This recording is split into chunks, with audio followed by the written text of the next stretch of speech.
Right. So right now it's our pleasure to introduce Rhino Records recording artist, man who made him.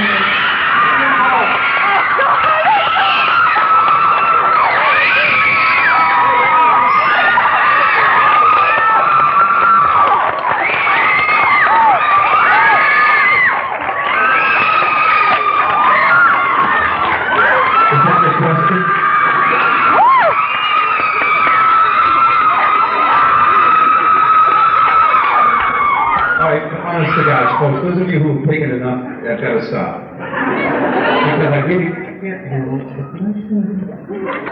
I mean, the flashbacks.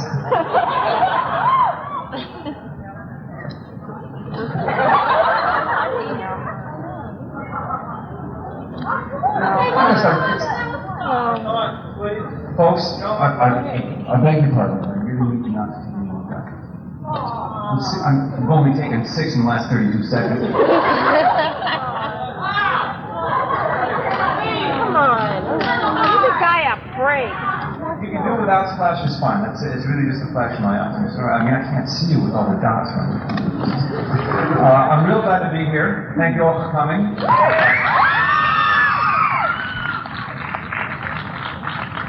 And if you have questions, you can ask. I'm not going to answer, but you can ask. First of all, I'd like to say goodbye to my heart. I love you.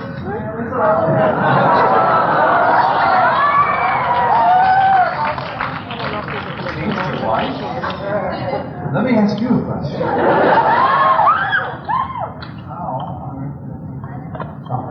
What does it look like? How does it feel? What's different? Oh. I guess. I used to look in. What's on your mind?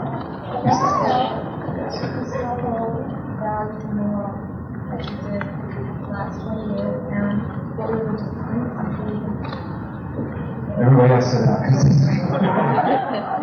Do I still hold the religious values and moral beliefs that I did have more or less moral the last 20 years? And what religion am I? What do you believe in? What?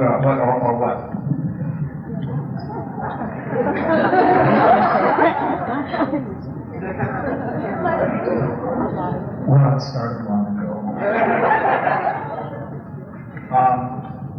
Basically, the answer to the first one is generally yes. I think what I believed in as a rule of thumb about what I believe is a rule of thumb about how it's done, how it ought to be done, is I still believe that. Pretty much the same.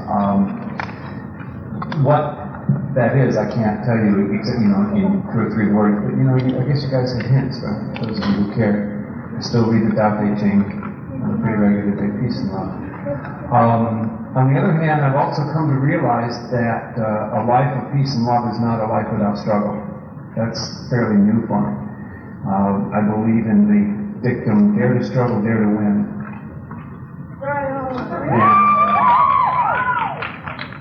Because I believe that, I spent a lot of my life thinking that if I was worth having, if there were things I was worth having, they would come my way automatically.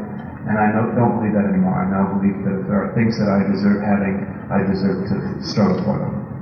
And to, go after them and to behave in a vigorous and clear-cut way. That is to say, I can be loving and contentious at the same time, which is new for me.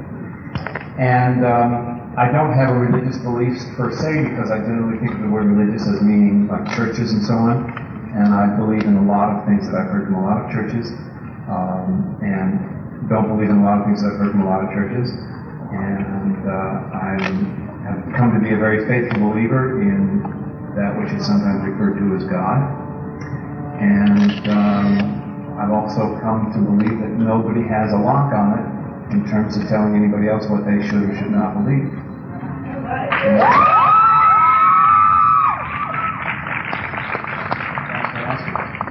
And your question is, what is the capital of Peru? Lima. That's okay. I made the question up myself. It's just, all right, Johnson. Hi, I have two things to say. One thing I want to know before your team talks to me was, I think it's worth it. Okay, to disappoint you. And My friend, I want you to say for a lady's birthday present. a spare birthday, a bear birthday present? A spare birthday present? You're a great guy. Okay, throw it over here.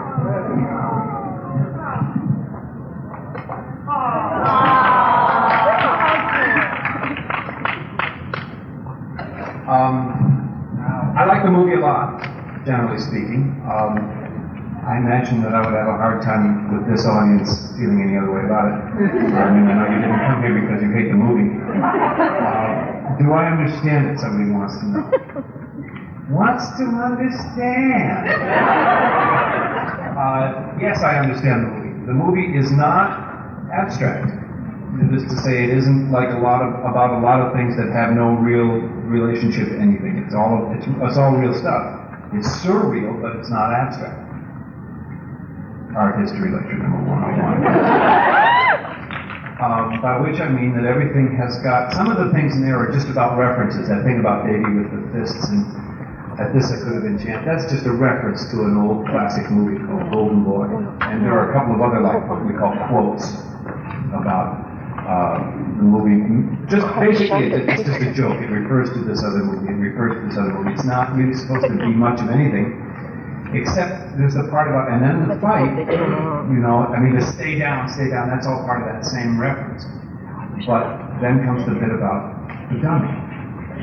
Well, that obviously refers to the Theodore Tork character. One of the characters is over here saying, character.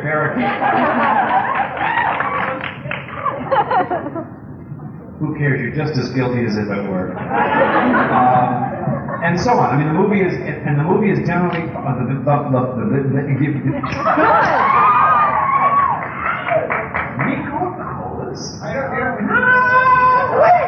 Hey, Nico, how you doing, bud?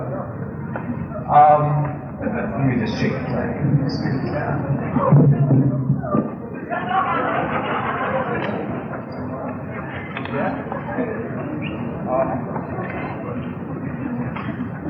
Any of the rest of you guys around here today?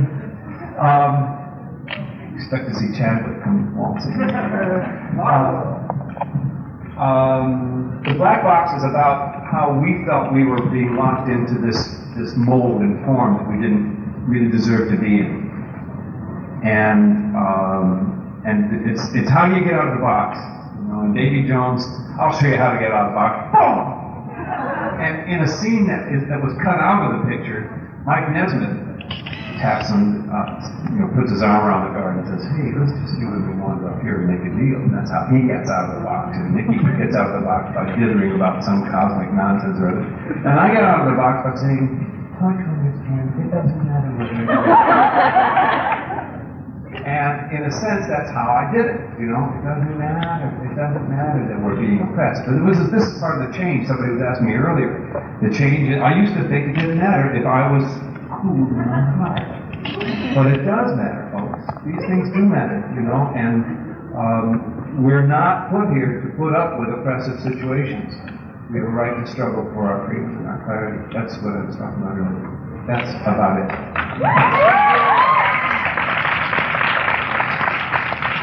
I'd like to say that me and my friends, we've seen the movie hundreds of times, and we've Paid for every time, huh? I think I'm starting to. we gave it, and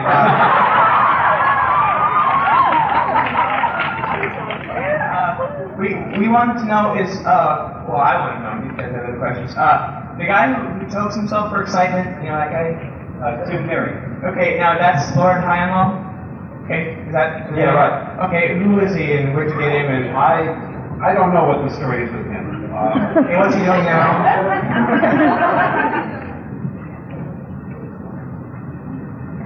I don't know what he's doing. I see him around, I've seen him around a couple of times. He's done some other acting things. And why he's called Lord High and Low, I don't know. When somebody asked me if I understood the movie, I don't know everything there is to know about the movie, but Who wrote that thing about the saws and the blonde Windsor kids and the phallic thing? he wrote that. He wrote it right on the spot. He was the whole thing. It's like, I mean, I don't know if he wrote all those lines, but the part about nobody wrote that about me, even myself. That's him. The part where he goes, no man makes fun of no cripple. That's him. Okay, how about the guy in the halibut and the fish? Which? I think they should be with fish, because then they could prey on. Then they would prey on, and they'd only. I'm sure that's a film clip. That's a cut from some movie or other. I don't know what it is, but it's just a clip, and they thought, and that is part of the. They're coming. Oh God, these kids! You remember everybody clears out of the cafeteria. Well, it's not like we were such absolute pariahs on the set, but we weren't too popular. And there's something, the whole thing that made the Monkeys show, the Monkeys television series, had any particular strength in its day. It was that the actors really were not playing actors. They were, they didn't drive politely up to the gate, and that kind of country gentleman, country club, thing. We didn't play those games. Davy Jones drove up to the gate one day and the guy said, "You're not getting in there." Davy said, "I work here. I'm going in." He says, "I'm not letting you in here. Open the gate or I'm driving through it. It'll be the last gate you ever drive through." I heard he was pretty hungover on that instance. Well, it wouldn't be much of a change. Thank you. Okay, now I saw in the writing credits that it's Jack and Bob for the writing credits. Now, how much of the movie did the four of you guys actually have a part in? Because I heard the story about you guys locking yourself in a room, in a hotel room, and writing the movie. But how much did you guys really have to do in it? We went to Ojai, the four of us and Jack and Bob, and the main thing that we said that they did was that we were absolutely dead set against just a movie-length episode of the Monkeys TV series. We wanted to break new ground, and we wanted to be breaking the frame, we wanted to break reality, we wanted to be doing things very different. And I think that was music to Jack and Bob and Bert's ears. Jack and Bob and Bert. They probably had about enough of the Monkeys episodes as well, and they were ready to do a movie. And as far as the actual writing, the scripting, the situations, the black box, the buckskin Mike as a cavalry scout, the boxing match, the vacuum cleaner, all those things are Bob and Jack's creations. Are any of their creations yours that you have to do? No, the actual situations, the actual specific situations, script notes, those are those guys' exclusive. We had zip to do that. On the other hand, I'm real glad about the surreality of it. It's great. Thank you. Hi. First, Peter, I'd like to tell you I worship the ground that you walk on. It's for sale. How much? How much?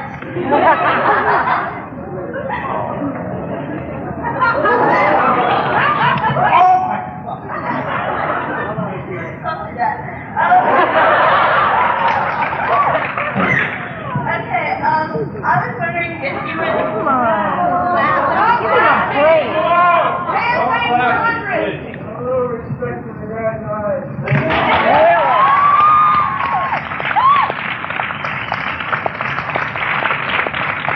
The rest of his body, too.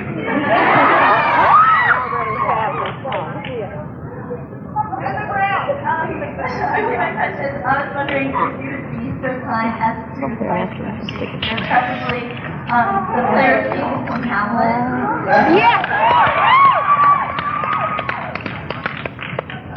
I only remember those first two lines of the speech. Unarmed he finds him striking two shorted Greeks. His antique sword rebellious to his arm lies with force repugnant to command.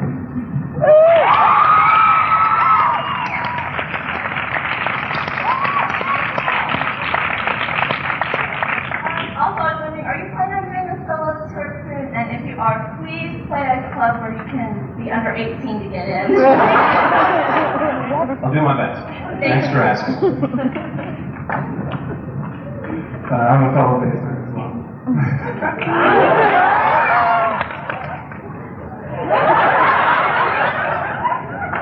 I was just wondering, who played on the tracks for the Head album? And so I heard there were some things going. Let's see, the Head album. Well, I know who played on my cut. Based on that was one Lance Wakely. Lance was an old buddy of mine. We were accompanists together for the Phoenix Singers in my pre-monkey days. He played bass on I think he played bass on Long Title, and I played bass on Can You Dig It? No, I played bass on both. And in fact, he played all the instruments. Dewey Martin of Buffalo Springfield played drums for me on my cut. I played rhythm guitar and some lead. And there was some cat, we just picked up this guy, played bongos, and we threw him in, he played bongos. Now, I don't know who played on the Carole King, Tony Stern cuts, the Jerry Goff and Carole King. They're studio musicians in New York. Mike Nesmith produced his own. Now, on the album cut, he produced the cut himself. We played the live version ourselves. That's me on bass and Davey on organ. And we'd be playing these drums marked drum.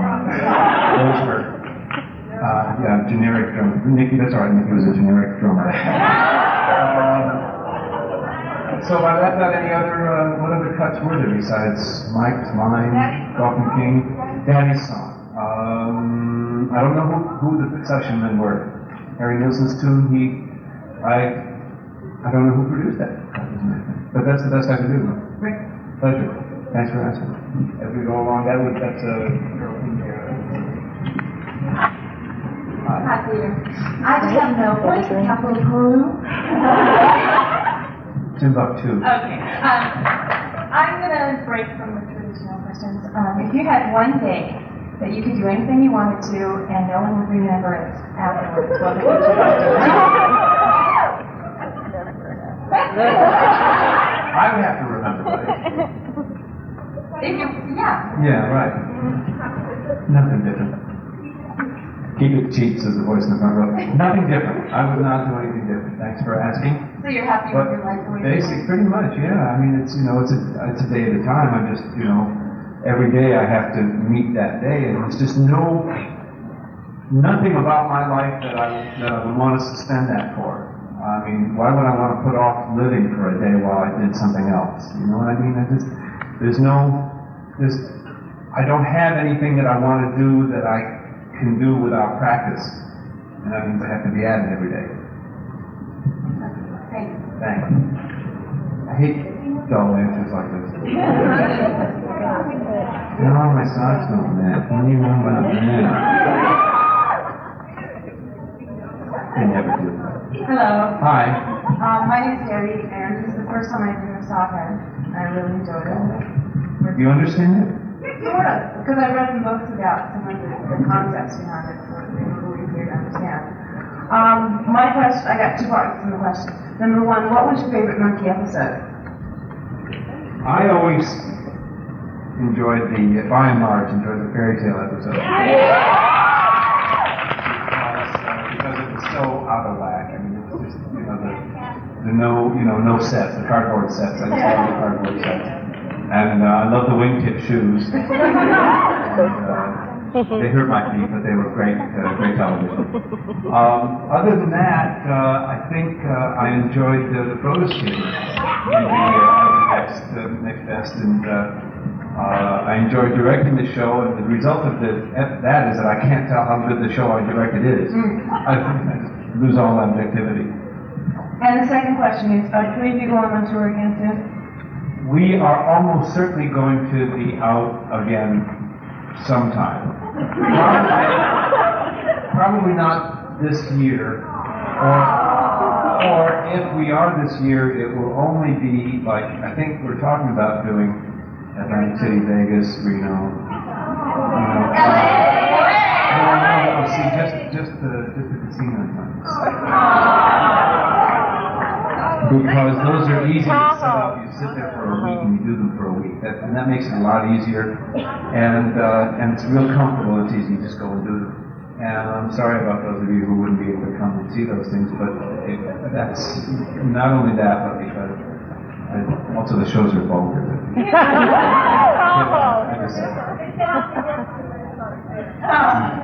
Thank you. Thank you. We'll get to Vegas. I wanted to know what the plans are We are exactly where we have been for 20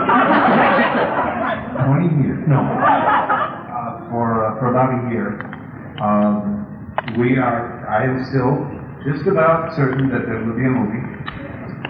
We have a rough outline and a plan and a couple of producers, and we had a movie company interested, and they started to have internal troubles. And we're sort of waiting for that to settle down. We're all still recovering, I think, from the touring. It was much tougher than we thought it was going to be. And each of us also has separate projects going. And as these things, will clear space for the whole thing to happen. It looks like it's not going to happen this year, but we might have it out for summer next.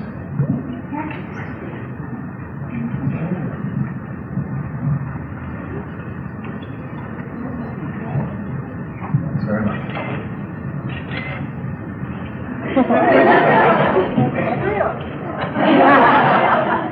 Well, first off, in reference to what you said earlier, cardboard sets on the line to our stage crew.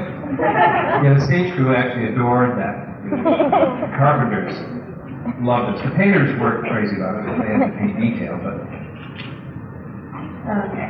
I believe you're a very articulate and intelligent human being, and the image you have on the show did not do you justice. You're right, of course. A lot of people think I'm off the wall, and that is a fact. It's the fact that you're off the wall, it's the fact that they think that.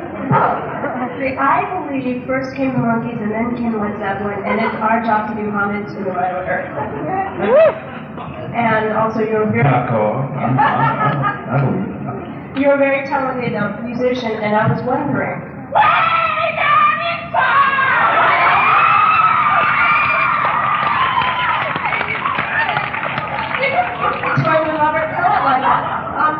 I was wondering, how did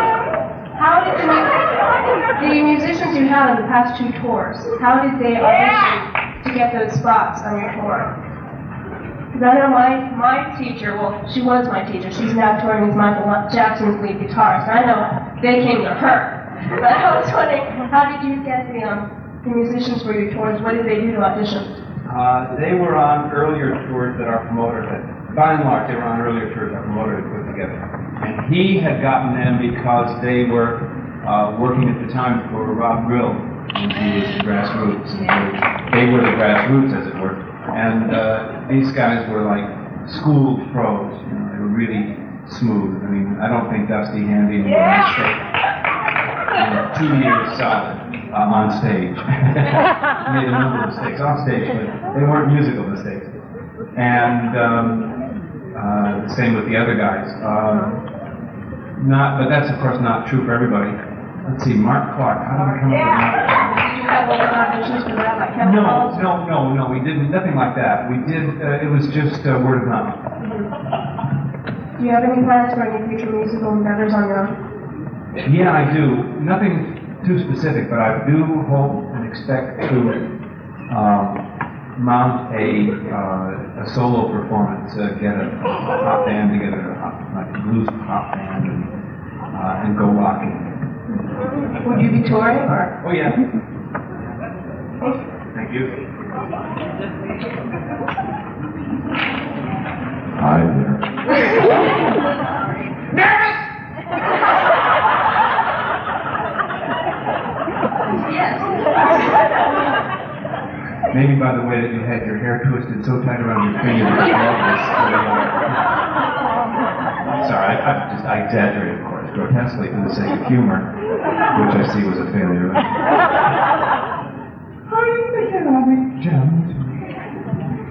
Well, I just wanted to say that I really, really liked you and really enjoyed you. I think you're just the greatest.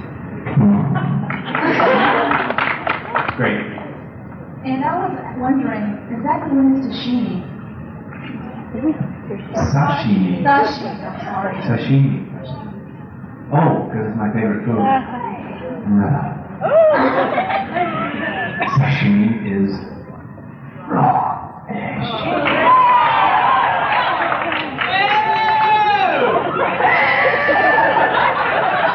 You go to a Japanese restaurant and you order sashimi. What they do is they take like fresh tuna, which is a lovely kind of deep red maroon-ish color.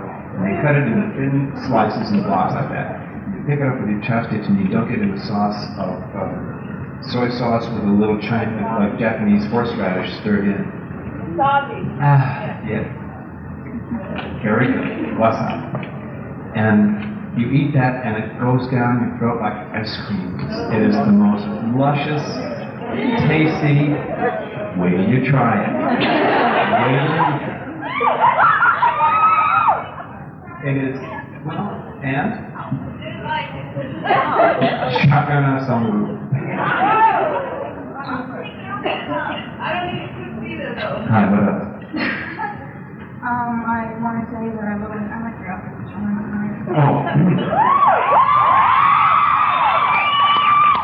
Ladies and gentlemen, Jackie by Jennifer McCall.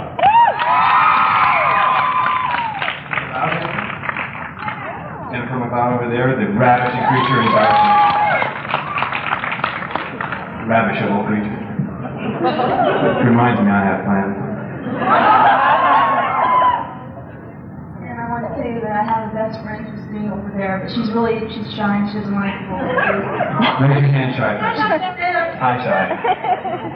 But, she loves me and everybody And else. that's why she didn't turn it. But she has her haircut, and it looks like they used to have it. She's really embarrassed about that. She doesn't want people seeing it.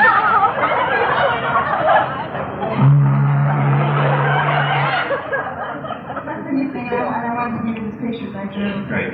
Thanks.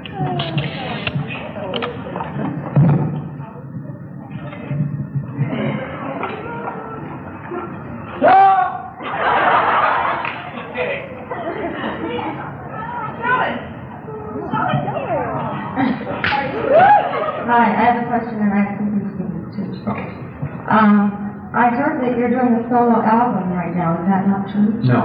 Oh. I am in pre-production for actually I better not say anything about it. I'm doing some work on another project, but not on my own solo album. I am in my studio making music with my synthesizers, and I'm as happy as a vulgar expression. Thank you.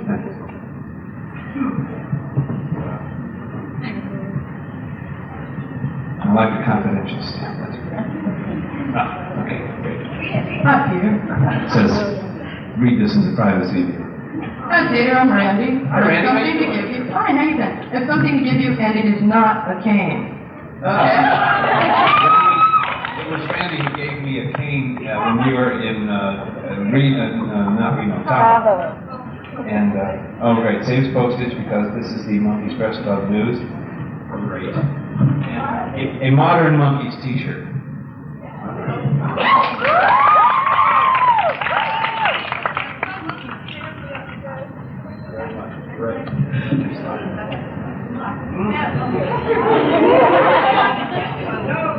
Modern pictures of the lads, no longer the pudgy you that they were. Hi. My friends and I traveled 2,000 miles today just to see you, and I've been waiting 20 years. We are here celebrating our birthdays. Okay, happy birthday. Going middle age, and we decided to do it in a big way. You and me both. I've also just recently been made associate editor of one of your fan clubs for Pete's sake, and I would like to know if there's anything special you'd like the fans to know, what's going on in your life right now.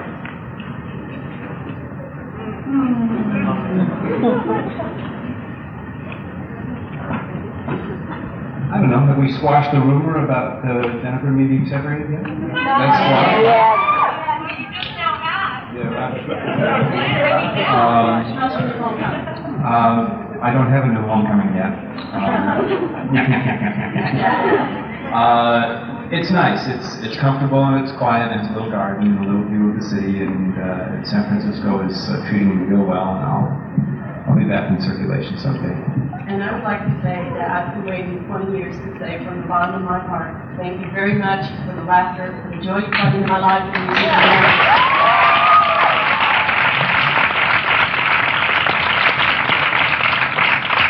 Hi, I just wanted to say, I was wondering if, we all know David Jones has written a book. Are you going to write a book?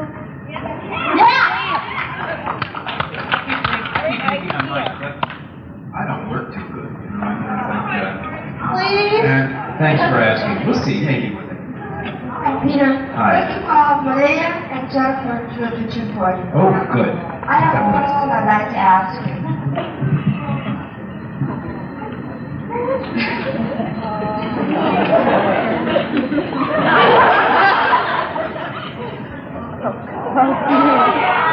I know, you think it's easy?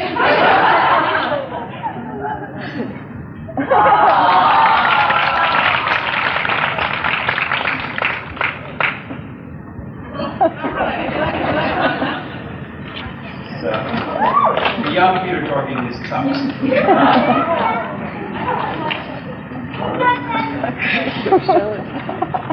Do you really know how to play the harp? No. Oh, shucks. I just know how to fake it. Yeah, you do. Hello, Peter. Hello. I have a question. Ronald Reagan. Tip up the mic. In your face so you don't have to keep talking. Ronald Reagan appeared in the movie Head, and I was wondering, and he's the governor at the time, and I was wondering what your opinion of his,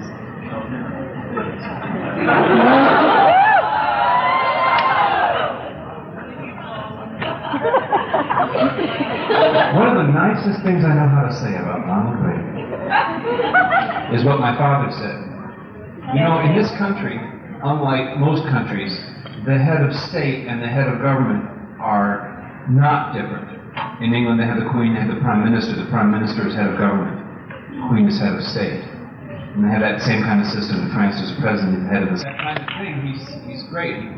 He's got, when they shot him and he said, honey, I forgot to duck, you just have to, your heart has to go out. You know, this guy has a lot of chutzpah, and as well, I mean, the chutzpah works both ways, you know, but he's got a lot of chutzpah saying some of the things he does about, you know, the rest of us, and kind of like, and I think as a head of government, he has done incalculable damage and will never pay the bill. We're going to be 20 to 40 years paying the bill. And I really think that he is basically, my father used to call this eating the seed corn. If you stop to think about what that expression means, you hear what a dangerous thing it is. You know, how are you going to plant your corn if you've eaten all the seeds this year? And I think that's what he's done, and I think that we're going to be scraping for a long time to come, and I think what he really did is took the money out of the people's pockets and put it in the pockets of the rich. He's to be despised.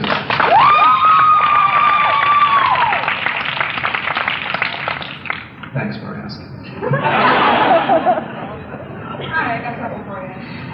You're so fluent with so many instruments. How many can you play, and which one's your favorite?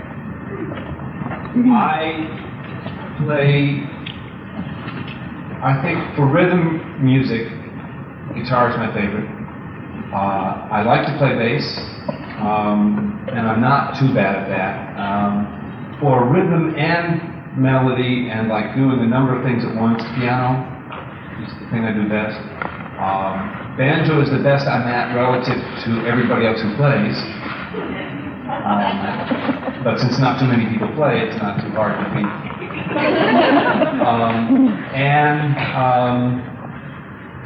You know what? Recently I have taken to going to these jam sessions on Monday nights north of San Francisco, and I'm playing a lot of drums. And I'm having a real good time playing drums.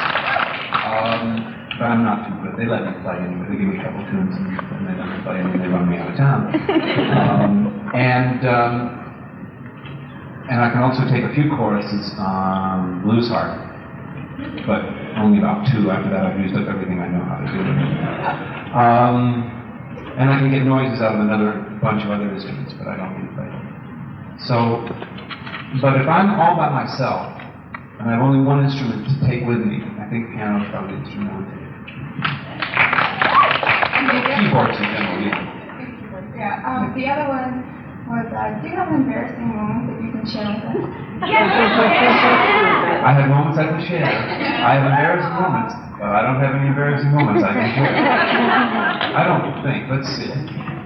Tell you what, let me think about it. If I come up with one, I'll let you know. But, okay, good.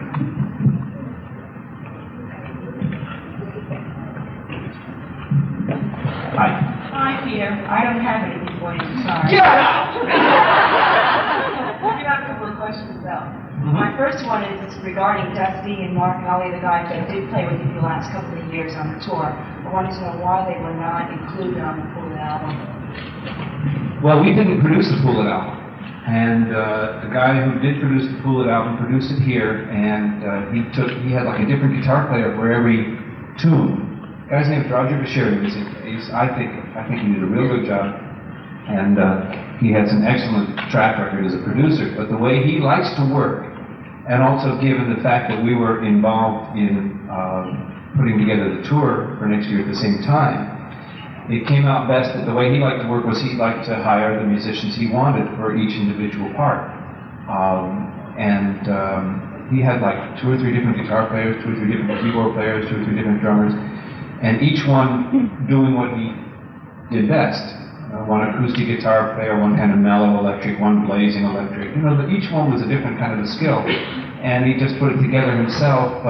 Partly, like I said, partly because we were still doing the tour, and Dusty and Larry and Mark and them were in the rehearsal studio over at Studio Instrument Reynolds working on the tour, while Bashirian was in the studio making the record. So we were overlapping our projects, which is one of the main reasons why. We didn't really have the time, and I don't know that the other guys, Nicky and Davey, really had any kind of an inclination. They were pretty much ready to let Roger do what he wanted. And I hung around, but I didn't have much to do with anything except my own song. Well, the other question deals with something Nicky had said on a radio show, where he was asking for ideas for the Monkey movie. He wanted people to write in and suggest some scripts or whatever. I was wondering if that had pertained to video ideas as well, because when I listen to the album, they pop up, they're here, and I want to know if there was a place that you could write to and submit ideas, and whether you guys even were interested in ideas for videos. It's a good question. I think that it's probably too late to be working on any ideas for Fool It. We're not going to be doing any more, not likely to be doing any more videos for Fool It. On the other hand, if these ideas really come up, I think the thing for you to do is to keep writing them down. And if you get and you might, you might just send them in anyway. Send them where? For Fool It ideas, you get those, send them to Rhino Video. If you hear an artist, if you hear any song you hear, you get a video idea, send it to like that artist, care of his record label. And who knows, one of these days you may just find yourself writing videos. Getting in. Yeah, right. I'd like that. Hi again. How you doing? You kind of answered this question just now, but I was wondering, after you had worked so long in the '60s to get control of your music with like headquarters, how did you feel when you gave that up in the '80s? Thanks for asking. It's a good question. I'll get lost, okay? I didn't care so much. One of the things about, it's like I got real crazy in the '60s. Partly because I'm prone to that kind of thing. I'm prone to being crazy. And, it's only by very careful daily attention to the basics that I can keep from flipping out entirely on a regular basis. And one of the ways in which I was crazy back then was that I decided that it was absolutely critical to me to be the studio musician on the record. Hey, as a matter of fact, what was happening, I heard a lot of people say, it seemed to me like the whole world was saying, you shouldn't let them do that to you. When in fact, that was only my own sick mind saying. I mean, some people were saying that, but I'm not the only sick person. And a lot of folks were saying that. But what I think about that now is Who cares? You know, the idea being that it's only worth something if the band themselves have something to say that the studio musicians in town can't do as well or better.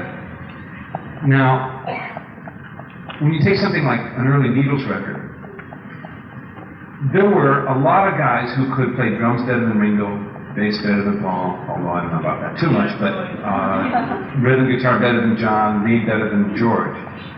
But what no studio musician could have done was what happened on the Beatles records had to do with those guys having hung together for, what, 8 years, 8 years, before they became an overnight success, and all those years in Hamburg and all that kind of stuff they were doing.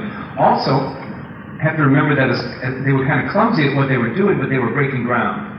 And if you're not going to get a Glenn Campbell to play the kind of, or somebody else to play a rhythm guitar, like, or the bass that Paul played. And then, of course, later on, I mean, then you got George Martin. I mean, what I'm saying is that there was an event happening with those guys. The Monkees, as musicians, weren't an event much. I mean, it was kind of all right. That Headquarters album, I thought, was kind of all right for like a first album. But it wasn't like a wonderful breakthrough event where those guys played something that no studio musician could have duplicated. And now I look back on that and I see that that wasn't terribly important. That was crazy, but it wasn't really important. It's not important today. I actually think that I can see I'm getting in. That's me playing the rhythm guitars, and I think that I added something because I created that song and it grew up out of, from practice. I spent weeks working on that song, just making it come up. And by the time I was done with it, I knew from having put together this bass with that rhythm guitar player, no, they don't work together, I have to change one or the other or both of them. I had evolved the whole arrangement in my head and I knew just which guitar part it needed to be. Now maybe I could have written that out and somebody else could have done it as well, but it would have taken longer for me to write it out than it did for me to play it. So, since it's just I played it, and it was easier, and it was better because it was quick and it was what I knew what I wanted. But on a song like Midnight, you want a guitar player who can create a guitar part fast. None of us is going to create a guitar part for midnight. So after midnight, for midnight. So we had a studio musician do it who can do it better. An imaginative kid, a wonderful guy. I mean, a crazy rocking musician, just a crazy rock out musician, and space case. But he had these great big hands, and he played the most delicate stuff. You can't even tell how good he is. He's so good. So why should we cut ourselves short from that? Why should we cut ourselves off when we don't have anything better to give? And that's my attitude about studio records versus the band records today. I mean, if we were to take the time out from everything else and create an album from scratch and build it up together, we would probably be playing on half the parts. Mickey and some other drummer would be doubling, for instance, and I'd be playing guitar. And we might even have Davey play bass once, just because, or we certainly would have him play tambourine because he's a rough, tough tambourine. Very hard driving sense of rhythm, and in some ways he's the best tambourine player we could ask for, and certainly the best that we could ask to hang around, So a mixed bag is the best. Okay, and just lastly, I've heard conflicting stories. Did you or did you not play banjo on Wonderwall Music Pictures? I played on the soundtrack, but they didn't include it on the album. So if you have the album and you don't hear it, well, he didn't play on the soundtrack. I'm told. I haven't seen the movie, and I haven't heard the record, but I'm told that my banjo work appears in the movie itself, but not on the record. So yes, I did. And if it didn't appear on the record, then George cut it up, because I was in the studio playing for him. Yes, hi Peter. I was just going to congratulate you on doing something that most theaters and most people will not do. So I have to Make a fool of themselves right here in front of God. This is my most embarrassing one. No, I'm just No, but seriously, we have to do an improvisational group here, and we've been doing it for quite a few years with Rocky Horror. And also on top of that, I'm also district manager for Command Corporation on Hollywood Boulevard. And I really appreciate when people such as yourself come on down to the theater and come on out and just let the public meet you. And I want to congratulate you for coming out here.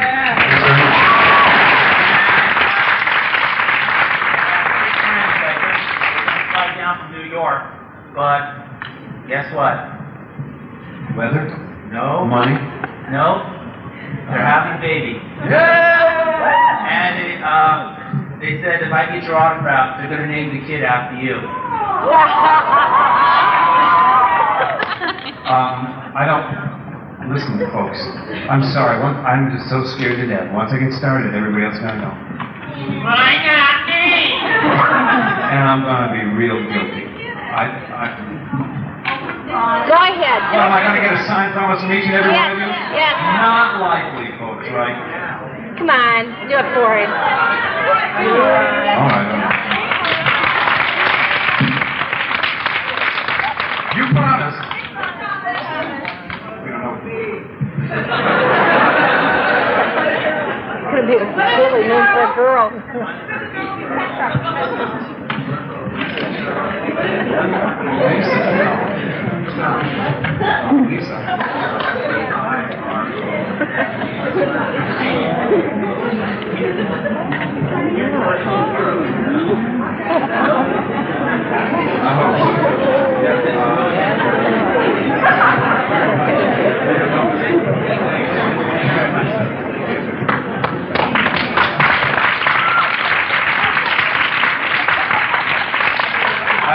I would like to take this opportunity, since I'm reminded that our production manager, whom I don't know, you don't know him by, if I do this, you'll recognize him.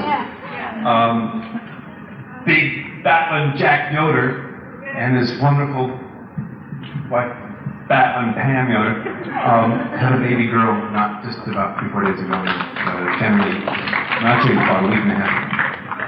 Hi, Peter. I'm Diana. I think I met you already. I just wanted to know if Ben Hopper appeared anywhere in here. I thought I had seen him somewhere when you did the line, all the characters were coming in. Big Batlin Jack Yoder and his wonderful wife, Batlin Pam Yoder, had a baby girl not just about 3-4 days ago, generally, actually about a week and a half. Hi, Peter. I'm Diana. I think I met you already. I just wanted to know if Ben Hopper appeared anywhere in here. I thought I had seen him somewhere when you did the line, all the characters were coming in there. That wasn't Divine. It wasn't? No. Well. Divine. R.I.P. is all I can say to Divine. That was, the man's name was T.C. Jones. Oh. And he played Mr. and Mrs. Ace. And in that scene, I don't believe Dennis ever did show up in the movie. I don't think he was there. Are you sure he was people are sure he's in the cafeteria? In the commissary. Well, I don't recall it, but there are people who know the movie better than I do. By the way, what do you think of Ben Hopper as a film director? I saw the last movie and I thought it was wonderful. And the last movie. Yeah, the part, where the Indians built the wicker movie cameras, thinking that it was all, and started to knock each other down and do each other in, because they'd never seen a movie made before. What a wild thought. And I thought it was a brilliant idea for a movie, and I hope that, and I hear Dennis's, I haven't seen Colors, and I don't know any other movie that he's made since then, but he certainly is a giant talent, and I just wish him every success. Do you have any interest in the future of directing film?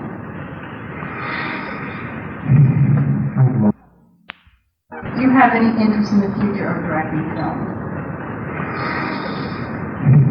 I want to, but I don't expect to. Because, maybe, who knows? We'll see. I'm open. Want to make me an offer? Yeah? What's your budget? People have asked us for the longest time, when are you guys getting back together again? I kept saying, make me an offer. They would say, no, you don't understand. You guys should get back together again. I'd say, make me an offer. They'd say, no, you don't understand. It would be a great idea if you guys got back together again. I said, make me an offer. They didn't understand my not understanding them. And a friend of mine wants to know if you were going to play in Virginia, like on a solo tour. I have no idea. I'd love to play everywhere, just all over the place. But I have no concrete plans for a tour of any kind at the moment. Thank you.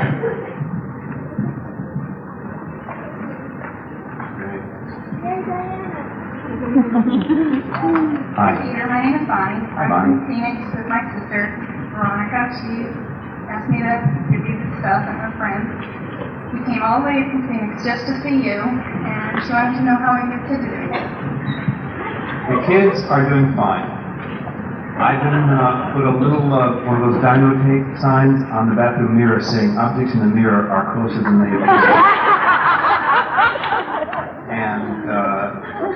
And so, I mean, he's a pretty wild kid. He's out there, you know, his mind is... And Hallie is probably going to go to a dance school next year. She's graduating this year. You bet. My daughter's graduating high school this year. But it's still great. Thanks very much. Hi, Sister Veronica. Oh, you can tell which one she is because she's hiding her face. Hi. First of all, would you like to borrow my sunglasses for the rest of the night? No, thanks. I never borrow anything I can't collateralize. Okay, and I imagine things like a major movie production where the monkeys meet the Beatles, Rolling Stones, Billy Idol, and Pee Wee Herman. What do you think of something like that? Just think of what you could do with them. Make me an offer. I'll take it around. Yeah, right. See if you can raise a budget and make it happen. That'd be great. What the hell? But I mean, you know. Hi, Peter. How are you doing Hello, am I all right? Do I seem to- You're great. I just want to ask you, 1936 at the Greek Theater, well, I mean, you know, 1986, the Greek Theater. Sunday night, Michael Nesmith came out, you know, and it was a long time. I don't know. I remember that. I was there. Okay. But I just was wondering, you know, your personal feeling. My personal feeling. Exciting. You know what? I'll let you in on this. The moment when Michael showed up on stage, the sound coming from the audience was different from any other time that we'd ever done a tour. There was a kind of a almost to it all. That was very different. And yes, it was something. It was really something to have the four of us back together again. I'm not sure that it's something I would want to go through every night, but it was great.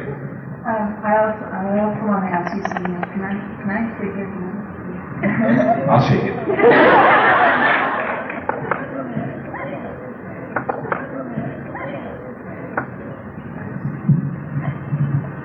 Hi. I just moved out here 2 years ago. And I think from where Chicago. So If you move, I would say, win a few, lose a few. Ottawa is a little nicer. Yeah, there is that. Yeah. However, I'm now thinking that maybe I should have waited a couple of months. Why? A lot of people are moving out of town or going out of town for a short period of time. Next month. And I was wondering what you thought about that, and do you believe in any of that kind of stuff, and are you going out of state in May? Is there supposed to be an earthquake soon? Who said it? I don't know, not to Psychic. Nostradamus, okay. My Nostradamus.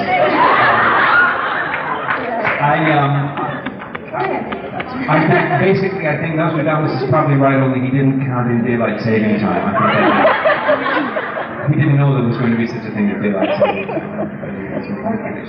So basically, I cannot abide end of the world prophecies, and I cannot live as if they were real.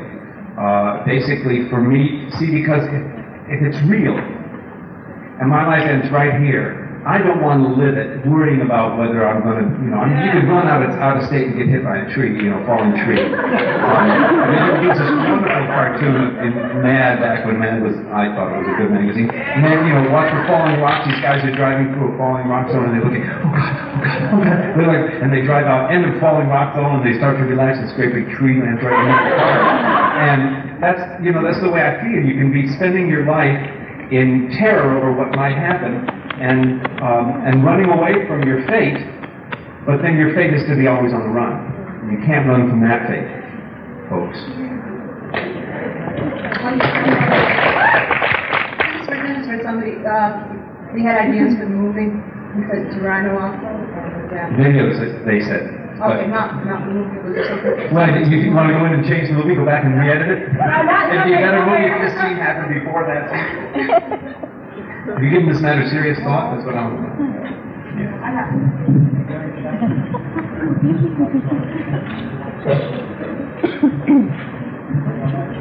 Hi, Peter. Hi. How you doing? You're just gonna have to be quick, so I just wanted to say I think you're great.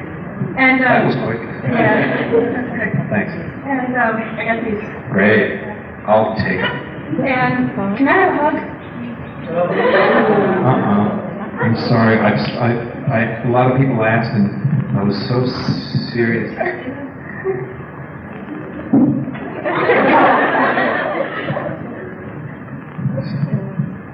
hate to refuse a hug. Yes, it's me, the obnoxious kid from the front row. Careful. Don't be too honest, you know what I mean? I'm just being honest, well. Okay, I wanted to know, I looked at all of my neighbors, like, what does Houston mean? I haven't the slightest idea. I have no idea. It's just a family name. It was my grandfather's name, my father's name, my middle name, and it's the name that I sort of gave Hallie, my daughter. Okay, and I want a handshake. Got it.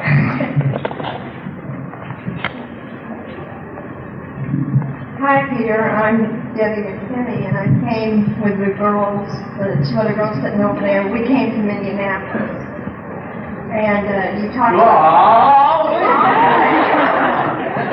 And I saw the video with the commercial with you and the Rice Krispies and everything. Do you still eat Rice Krispies? I would eat them if that's what there was. I don't buy them. Oh, don't you? No, I don't, go out of the store and say, Rice Krispies, I'll have those. No. I also want to know, what's your favorite fruit?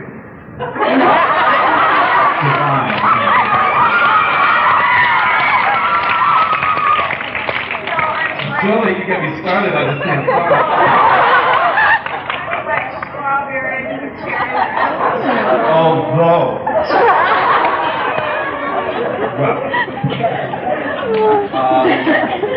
Kiwi.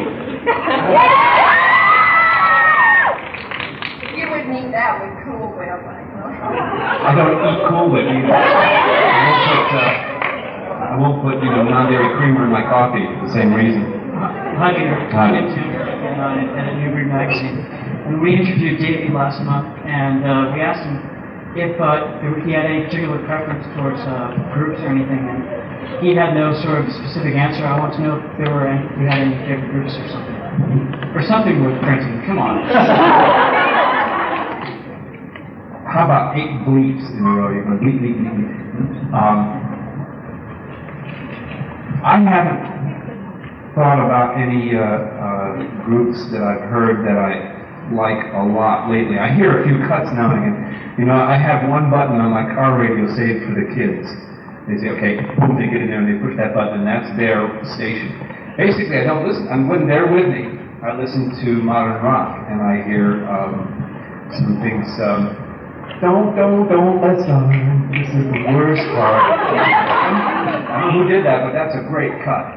That's so right in your face, They might be giants. They might be giants, right? It's great. That's a lovely cut. Yeah. She laughs at me. That's a lovely cut.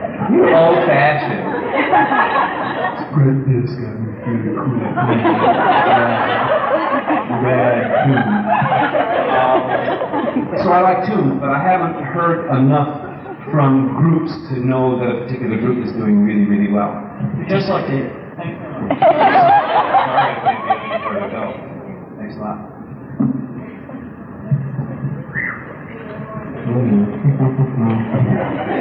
Hi, Peter.